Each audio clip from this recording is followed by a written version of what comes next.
Hey everyone, I hope that you had a great and relaxing spring break. If you did go somewhere, I hope that you stayed healthy and you got back and you were fine, or you went, to your parents' home or, whatever. But I hope that you are still safe and healthy, and, at least somewhat making it through this quarantine. It's kind of a weird time. My house has never been cleaner, so I guess that's a positive. Um, but besides that, I'm kind of going stir crazy. What I would like to do for the remaining chapters is to record the lecture, so it's kind of like a face-to-face for you. Um, I am probably going to look like this, a potato in most videos because I don't have to get dressed up and, I really don't care about looking presentable for a video. So I apologize. Today is National Puppy Day and I just, uh, heard about that. So sorry that this has been recorded a little bit in advance that you'll get to see it. But here's my puppy. This is King. King, look right here. Look here. Kinker. He's uninterested, but he is hoping that you stay safe as well. You'll probably hear him moving around and jumping around in the video because this is what he likes to do. Thank you. Thank you. So yeah, hopefully you can snuggle your animals and, have some fun, I guess, at home. I don't know. So I'm going to start with chapter 10, Deception. If you have your workbook and stuff, just follow along. If not, it's not a huge deal. We're not doing any more learning activities. You've gotten all those points, and I believe they are input. If not, I will get them input on eCampus because I do have them all. Just a couple notes. I will be doing the entire chapter, so it won't be broken down into 2 days. So, bear with me as we get through all lectures together like this. And then all videos, the links are in the slides that have been posted on eCampus. So please check out the links. They do provide a different example than I can via video. And they are the videos that I would have used in class as well. So we'll go ahead and get started. If you want to follow along with the slides, that's great. If not, just go back and look through them before the exam. With that being said, the exam is coming up. It'll be open from Monday, April 6th until Friday, April 9th at 11:59 p.m. or Friday, April 10th. I'm sorry, Friday is the 10th. So it's open all week. You can start it at your leisure and close it at your leisure. You're going to fill in a Word document with the short answers that you want instead of highlighting. That'll make it so much easier for Noah and myself to get through all of the grading because there are 140 at least. And so we're going to do our best to get through them quickly, but that's just going to make it smoother for us. Plus, I don't think it's fair that, you have to do everything online, so I'm trying to keep it open for a week, and that way we're not going to have all 140 at once, so we can get through several of them at a time. So let's go ahead and get started. Starting with deception, it is an intentional act in which senders are going to transmit these messages in order to do a couple things. They want to mislead another in some way, and this can be done through fostering false impressions, beliefs, or understanding. So just kind of thinking, what types of deception are there? Sometimes we tell little white lies. Sometimes we say that something looks good on our partner when we know that it doesn't. Sometimes, I don't know, we all engage in deception. One of the biggest lies, and I don't know why we talked about this in one of my classes I took, is that on driver's license, people typically lie about their eye color. So, everybody who has brown eyes might say that they have green or hazel or gray or light brown because they're normal. And so they want to be a little different in their eye color. So there's all these different types of deception that we engage in, but it does have to be intentional. I can't accidentally lie about something. If I say something and it is not true accidentally, that's not deception because I didn't mean to. You know what I mean? So let's talk about the pervasiveness of deception. First is the truth bias. So we trust things that people tell us, and we trust that they're going to be true. So when we did have in-person class, and you would say, "Hey, I can't be here for class because I've got an interview for a job after I graduate." I'm going to believe you. I'm not going to question it. And, I'm a firm believer in you get the energy that you put out there. So if you're going to lie about something like that, it's not going to bite me in the butt because I'm believing you. I'm doing my job. But it's one of those things that we trust that you're going to tell us truthful things. We don't think that you're going to lie to us. And so this truth bias is a really big part of deception because we honestly think like, yeah, I can get away with lying to Kylie or whoever because she's going to trust me, right? So it is a very pervasive part of human nature. And on average, people are going to lie about 1 to 2 times a day. With significance or high stakes lies. So lies that are going to be severely consequential for the liar. So those of you who are seniors and graduating and you lie on your resume, people do that all the time. We think it's a little white lie, like, yeah, I know that program, when really we don't. That's a pretty high stakes lie, especially if the job description relies on knowing that program. That could be very consequential because you might lose your job over that.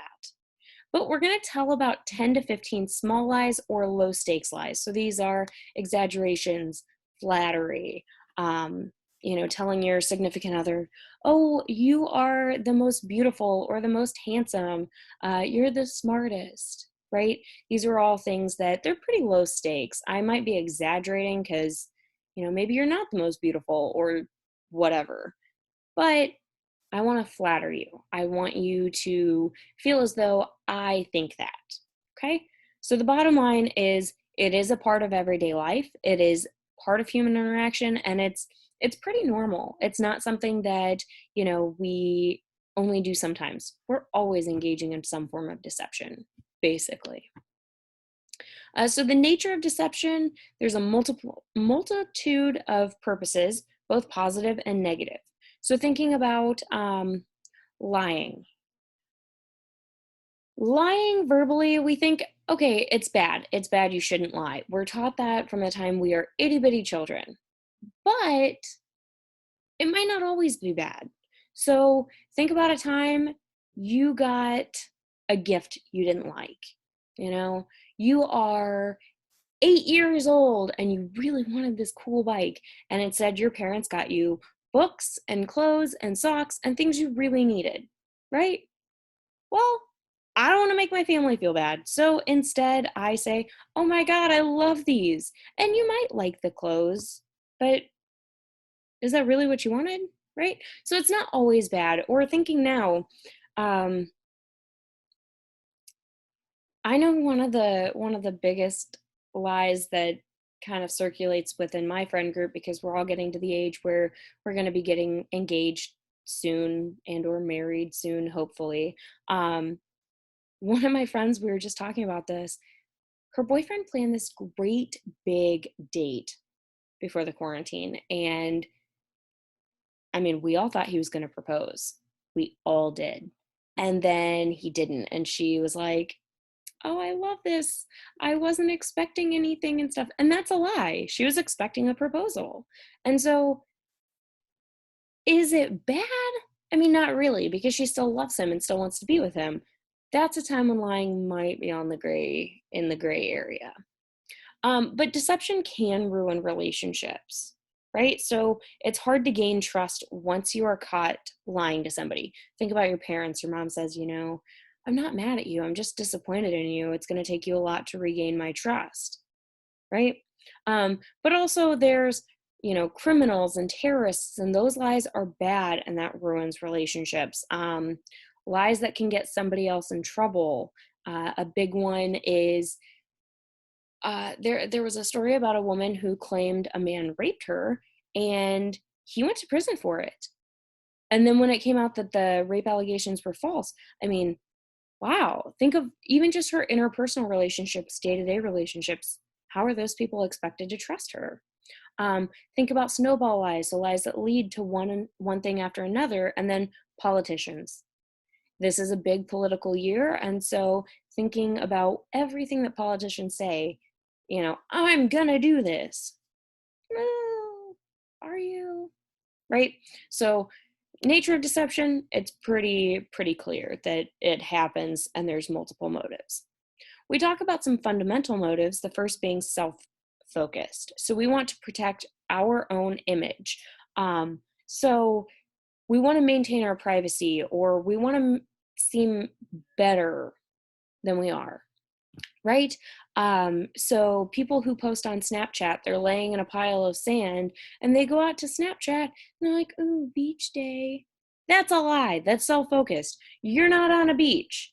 Nowhere in Morgantown is there a beach, and you are in Morgantown. I can check your location, right? So those are self-image lies. Or, somebody asks you what you thought about a movie, or if you've heard about it, or things like that. Well, you don't want to seem out of the loop, so you might lie to protect your image. There's also partner-focused motives. So this is helping a target, protecting a friend's or partner's emotions. Partner-focused might be a surprise party for your best friend. I don't want you to find out about this, so I lie about it. Nah, I don't have any plans on Saturday. Let's just go see a movie, right? There's videos. One of the videos that are in here is the lie for a stranger. This guy gets a girl to call his phone, and he walks around to strangers and he's like, hey, talk to my girlfriend, tell her I'm at work, tell her you're my boss, your name's Josh, like, tell her this, right? And so, you're trying to help this person, whether it's a stranger or not, you're trying to help them. And then there's relationship focused motive. So you want to avoid conflict, you want to avoid breakup, you want to avoid violating these role expectations. So you might lie and be like, no, I'm not out with those friends that you don't like. I'm out with some work friends. Or, when you go away for a trip and you come back, you expect kind of the house to be clean, right? That's a role expectation. It's just you here. The house should be clean. But are you cleaning it, or did you hire somebody? We've seen that in several comedy movies, that the woman goes away and the man hires a maid, or roles reversed. And to avoid conflict, I hate the movie Star Wars. Hate it. Absolutely hate the movie Star Wars. It was used as a punishment for me when I was a kid, and Richard loves Star Wars. So to avoid conflict, I tell him, yeah, I'll go see that movie with you. I wouldn't want to do anything else. I want to do everything else. I'd rather go clean my bathroom again. I hate Star Wars. Hate it. But I don't want to get in a fight over it. I don't really care. So I'll sit through 3 hours of a movie that I don't care about because I want to avoid the conflict, right? So we've got 3 fundamental motives for why we might use deception or lie. Next, we talk about some theoretical perspectives, and these can get really dicey. So make sure you do look at the slides when you are, watching this video or preparing for the exam, whatever. So first is the evolutionary perspective. We use deception as a survival mechanism over time. So only the strongest survive, survival of the fittest, right? So there is this natural inclination to protect ourselves and our family. With an evolutionary perspective, I just got done reading this book called The Tattooist of Auschwitz. And thinking about Jewish families during this wartime in Nazi Germany and stuff, thinking about Anne Frank, her family lied. They used deception. They hid in an attic for 700 days, something long like that, right? Because you need to protect yourself, and that was the way to do so, was lying. And so that's a time when it's not bad. And then there's survival of the fittest. So those who are really good at telling lies and really good at detecting lies are really biologically favored. If I can lie to you and do it smoothly to where you can't tell, then I'm favored. If I can detect when somebody else is lying to me, Moms, I don't know what it is. There's this mom instinct where they can just tell. They can just tell that you are lying to them, right? So it's survival of the fittest, and it becomes a biologically favored trait. Next, we have the leakage hypothesis. So deception is associated with internal physiological responses, right? So we have responses that are measurable, noticeable. Things like heart rate, blood pressure, sweating. Thinking about when you tell a lie and your heart starts racing or your blood pressure starts to rise, right? Those are things that could be measurable. Now, are they going to be measurable to the basic average human that you're lying to? Maybe not. But if you were to come into the laboratory, I don't know why I said laboratory, sorry. If you were to come into the lab and we hook up the machines and the facial recognition and all that, I'm going to be able to notice if you're lying or not. Lie detector machines, things like that. But to the average person, things like sweating. If you're a fan of New Girl, every time Nick lies, he sweats profusely, right? So that's an internal physiological response. Deceivers attempt to control this behavior. They attempt to compensate for these signs that they give off. So they try to, when somebody's lying, we hear about like, oh, they look left, right? Well, that might not always be true, but they look left. So a deceiver might try to look you straight in the eyes and lie to you. And that's one of the biggest blows when somebody effectively does that, because you're like, wow, you just looked me in the eyes and lied to me, right? So they're going to try and compensate for these tells. But receivers are going to try and look for them. So when liars are not able to effectively control these behaviors, they begin to engage in behaviors that suggest a person is lying and then mistakenly reveal the truth. Okay. Next, we talk about interpersonal deception theory, or IDT. So this one's kind of long. It's going to take a little bit to get through. So IDT is going to place greater emphasis on the social, the interactive, and the process-oriented nature of deception. So first, social. We're constantly in social relationships in which we deceive others. So we lie to our friends, we lie to our siblings, our parents, our significant others, whoever. Interactive is the deception happens and it's detected through interactions. So verbally telling the lie, non-verbally telling the signs that you're telling a lie, right? The more we interact, the more we expect this information we hear is true. So somebody that we've known for 12 years, right? Oh, they would never lie to me. They don't lie, right? I'm going to believe that what you're telling me is true. Somebody who we just met, we might not believe as much.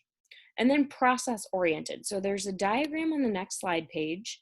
So starting, it's got sender and receiver.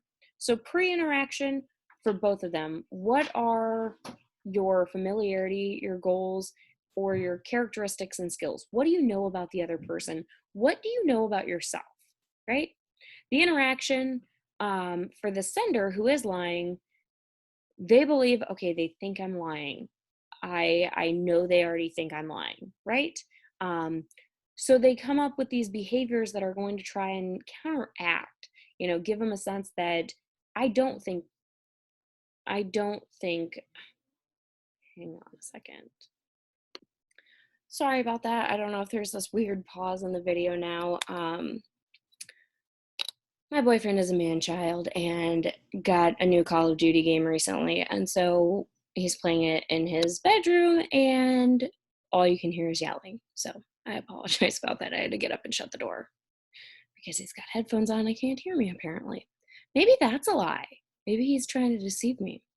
Anyway, so back to the interaction. They try to come up with these behaviors to either show that they're not lying, even though they are, and they can either be good at that or bad at that. On the receiver side, the interaction, they look for behaviors that are signaling suspicion, right? And then they give off behaviors that might signal acceptance, like, oh, okay, I believe you, or non-acceptance, like, kind of think you're lying, right? And so then they have to be strategic or not strategic in their own behavior. Are they going to try and, without a plan, catch them in this lie, or are they going to not catch them or not have a plan and catch them. Sorry. So post interaction for both, the sender hopes to have successful deception. So strategic behaviors are evading a question, staring someone straight in the eyes while they're lying. Non-strategic, these behaviors might be squirming or having a voice that's an octave higher when they're lying. For the receiver, the post interaction is all about successful deception detection. They want to be able to call you out on your lies. So they have to look for deception carefully versus blatantly. Okay, so that's the interaction part.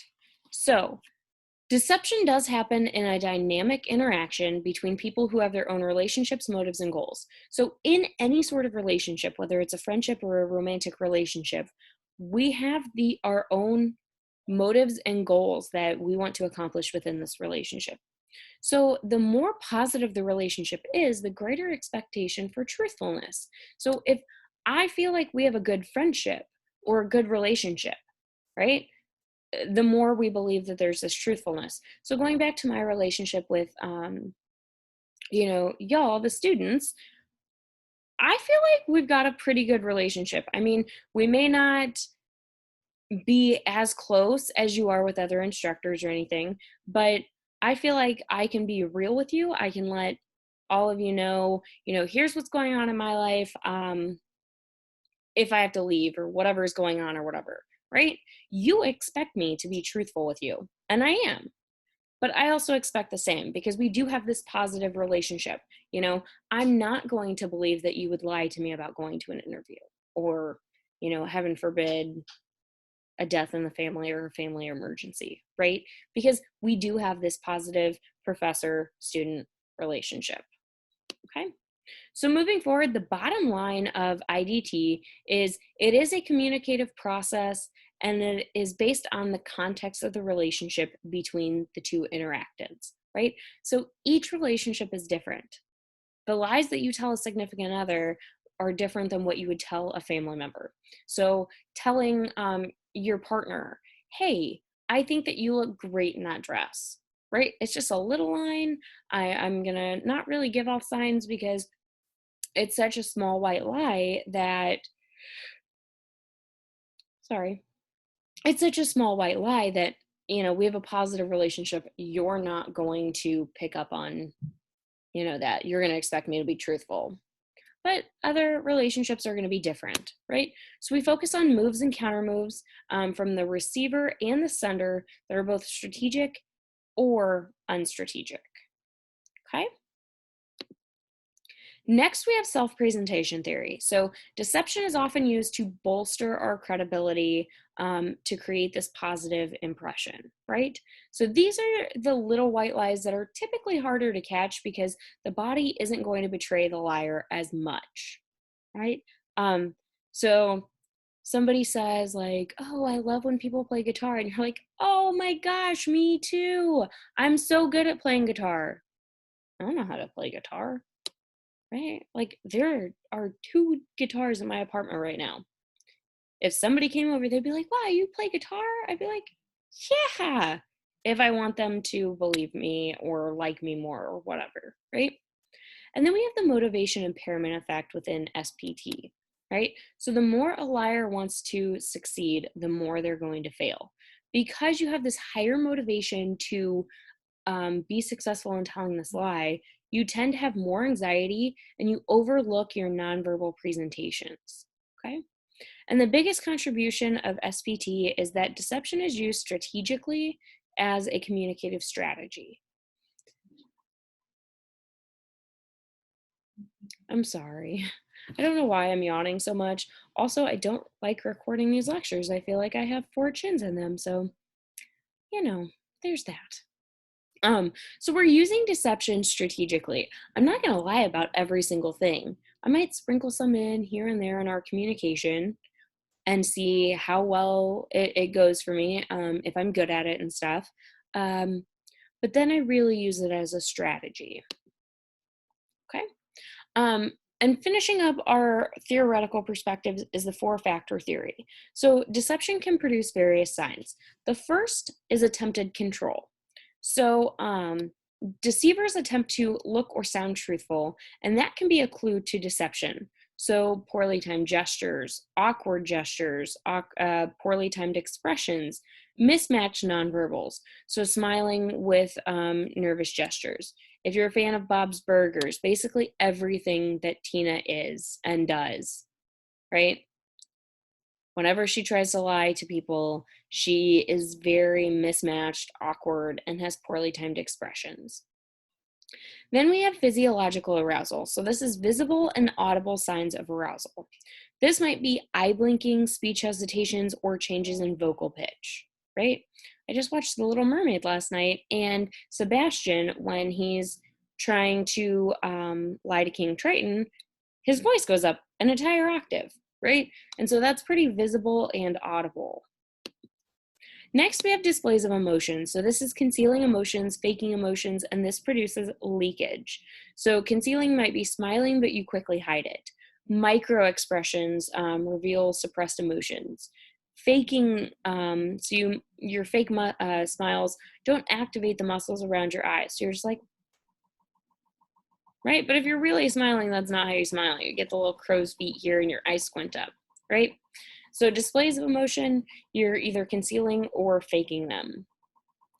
And then cognitive processing. So the cognitive load increases because lying is much harder than telling the truth. So we start to see signs of thinking. This might be eye movements, response latencies, speech hesitations, because you have to remember that first lie you told and then move it forward. Okay? All right, so moving forward to the second part of the lecture, I'm gonna chat about lie spotting, and it's slide 17, so how to spot a liar. The entire TED Talk is like 20 minutes, it's not that long, so if you have the time and wanna look at it, it's great. If not, start at minute 145 and end at 411. And with that, it's noted in the slides. That's going to be where there's some questions on the exam. That's where they're going to come from. Okay, so functions of lying. Why do we lie? The first is to save face, right? The second is to avoid tension or conflict. Next, we want to expand or reduce relationships. And finally, we want to form good impressions. So think about what you post on your Instagram. Are you posting pictures of yourself where everybody can see what you look like as a potato? No. Well, technically, that's a function of lying because you're only posting the best pictures of yourself to get this good impression, right? Maybe we want to start a relationship, and so we tell a lie that might expand that relationship. It might make you like me or be interested in me. But I also tell a lie to spend less time, like, oh, do you want to go out on Friday? Sorry, I've got to go home. I've got to,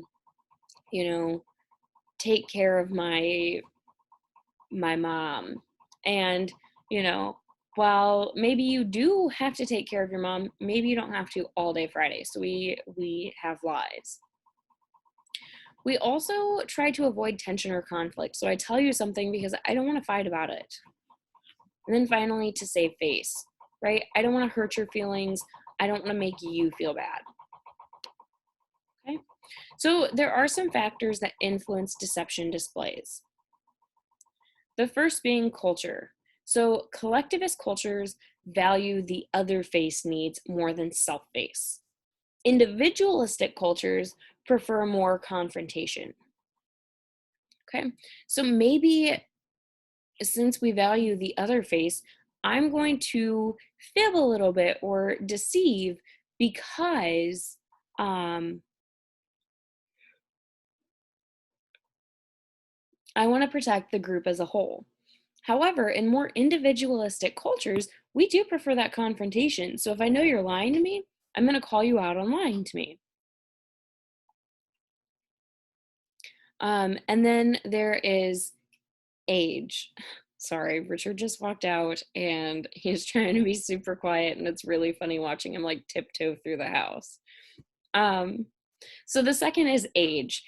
Older people are pretty good at telling and detecting lies because they've got this experience. So it's through trial and error. However, kids can't detect lies. So in the notes section, there is a YouTube link and it's, "Hey, Jimmy Kimmel, I told my kids that I ate all their Halloween candy." And these kids can't detect these lies. And there's little kids crying, and throwing a fit because they worked so hard for that candy, right? So those are some factors that influence. Next is sex. So men perceive deceit as more acceptable than women. They also use it more for impression management. Um, Both men and women are pretty equal in the terms of number of small lies they typically tell, but men think that it's more acceptable or okay to lie, right? It doesn't matter that, I lied about not being able to play guitar. That's more acceptable for men. Okay. Personality. Extroverts tend to lie the most. Well, that makes sense because introverts don't want to talk to people. So they're not even thinking about lying. They just don't want to talk to you in general. And then communication skills. So the better communication skills you have, the more successful you tend to be. Successful liars do tend to have better communication skills. And this is because they know the ins and outs of verbal and nonverbal communication. So there is a detecting deception game, and if you want to do it, it's not for any points or anything, but if you want to do it, just watch the videos and try and guess if the person is lying or not, and then, decide why or why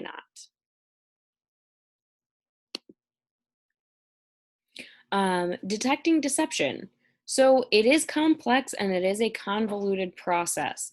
When we're detecting lies, we typically only recognize those of our own culture. So eye behaviors or, you know, actions that match cultural perceptions.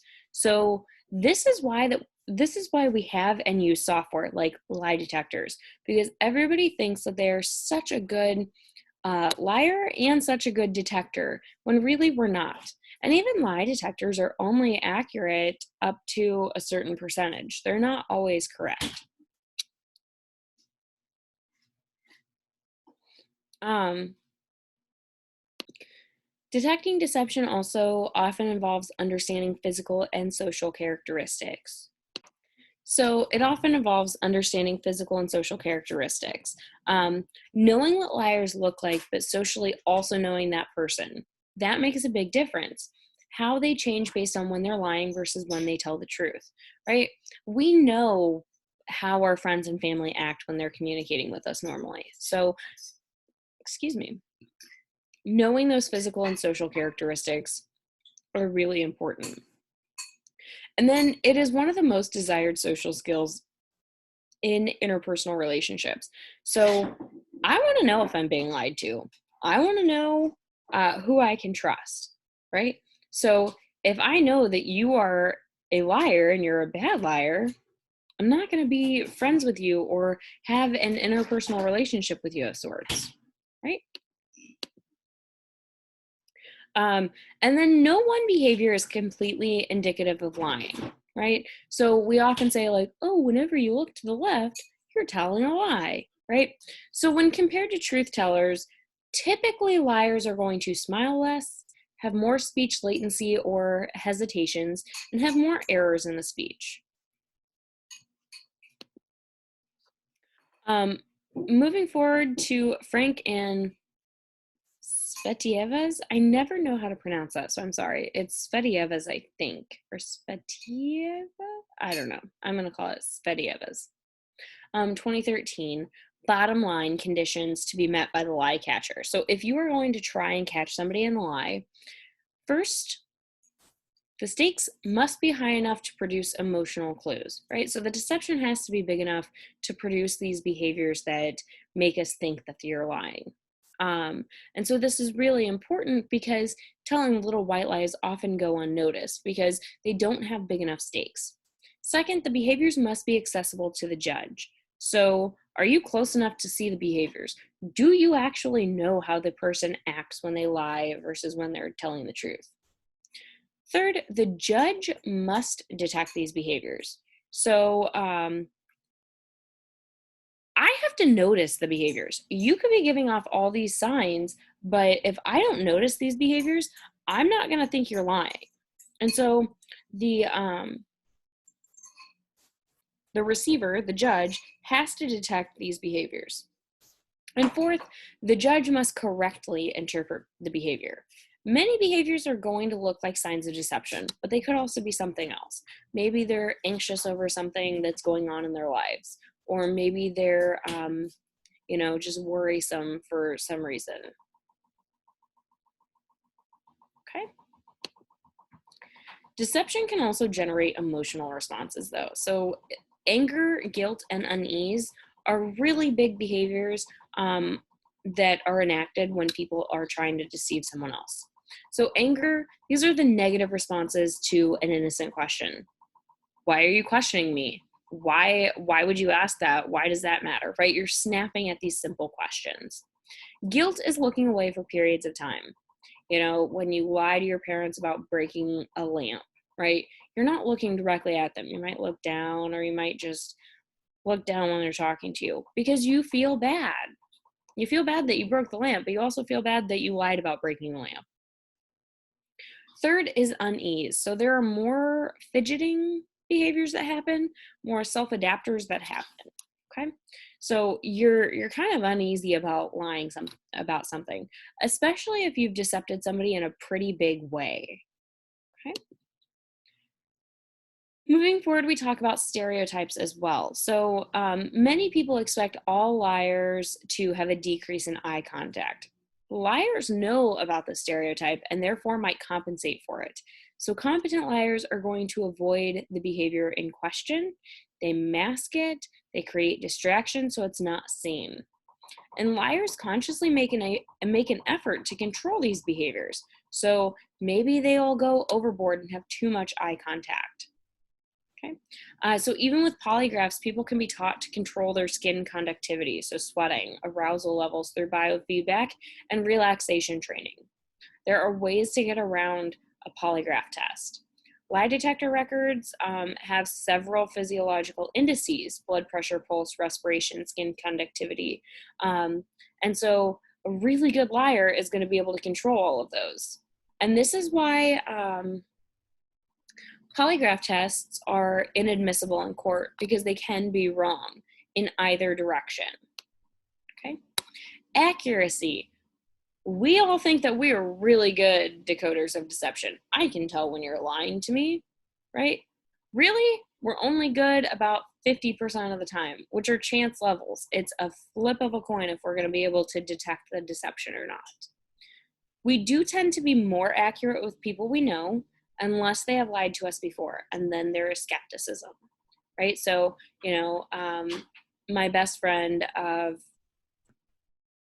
7, 8 years now?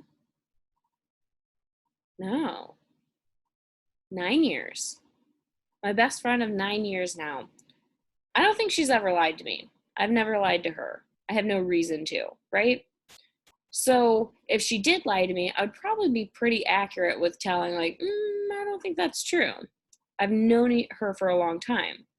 However, one of my friends that I was friends with for a good decade, she had lied to me a lot in the past, and I wasn't able to decode it because I expected that she was being truthful with me. So I was pretty skeptical about that. Right? So we're not very accurate about detecting lies. But we can change the odds of catching a liar. But this is in favor of the liar. So if you want to become better at deception, you want to be a better liar, work on your communication skills. Those who are better with communication are typically better liars, right? There are beliefs, perceptions, behaviors of catchers. So being aware of the fact that there are stereotypes of liars, such as eye contact. If you know that they're going to believe the second you look away that you're lying, then you have to counteract that.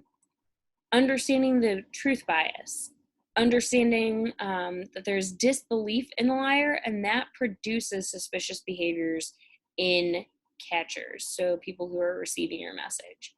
So if you want to get better, you just have to work on your communication skills and how you handle things, because it is all an interactive, intentional process. Duping delight, we're gonna talk about, I believe we talk about it in the next slide. There's a video I want you to watch. You might need to find it on Vimeo, but it's the opening scene about the church and the conference after. So it's a pretty cool, it's only like 2 minutes, I think. So take a look at that, because I think that that is a really good video to explain duping delight. And then I'm gonna talk about it now. So the picture that's on this duping delight page really bothers me. It's always bothered me. It's of the Grinch. I don't know why, but I really don't like it. I just thought I should tell you that. Duping delight occurs when the liars feel pleasure when they lie or deceive successfully, right? So they're happy that they got away with it. And I mean, most of the time when we're lying to somebody, we're hoping we get away with it. But these people are constantly telling lies and getting pleasure out of the fact that they have successfully deceived somebody. So this could be reflected in a smile at the wrong time or a sneer of contempt. So they're kind of getting away with it. And so that makes them feel happy. They also experience micro expressions. So these only last for about a fraction of a second. They're really hard to pick up on, but they can help us spot concealed emotion. So like I said, that video, it's on Daily Motion, but it's the Lie to Me episode 1, right? It's the opening scene. Watch that scene. You might even be able to find it on Hulu. It says Netflix in my notes, but I don't know that I've seen Lie to Me on Netflix. So it really shows you the micro expressions. When you get to slide 31, it's about a learning activity. This is not an assignment that's due. If you want to do it for the fun of it, be my guest. But it is not something that will be graded or handed in. All learning activities have been suspended, and you have been given the points for them. Okay. If you have any questions, feel free to email me. I'm going to be sending out a survey here soon about doing an online Zoom exam review. So if you would like to attend, you can put that in, you can, respond to that. There is an option that, if you say like, nah, I'm not going to go to that, and that's fine too. So if you don't want to attend that, by all means, you do not have to. It is not required.